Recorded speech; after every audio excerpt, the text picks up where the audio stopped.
یہ کہتے ہیں کہ کیا اگر ہم نے کوئی منت مانی ہو پھر اس کو ترک کر دیا، چھوڑ دیا، پھر اسی کام کی ایک اور منت مان لی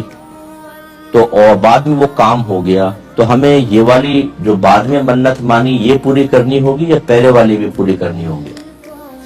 دیکھیں، پہلی بات تو یاد رکھیے کہ جب منت کے الفاظ آپ نے زبان سے ادا کر دیے تو یہ ایک گولی کی طرح ہے، جو پسٹل سے نکل گئی تو واپس نہیں آ سکتے۔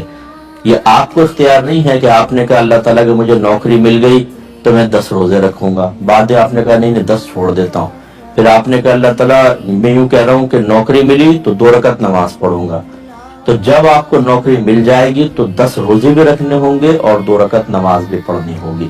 یہ آپ ترک نہیں کر سکتے، چھوڑ نہیں سکتے۔ منت ایک وعدہ ہے اللہ تعالیٰ سے آپ کرتے ہیں اور اس وعدے کو پورا کرنا آپ پر واجب ہو جاتا ہے۔ جو عبادت منت کے ذریعے ہم اپنے اوپر لازم کرتے ہیں وہ چاہے نفل بھی ہو لیکن اس کی ادائیگی ہم پر واجب ہو جاتی ہے، لہذا آپ کو دونوں ہی منتیں پوری کرنی ہوں گی۔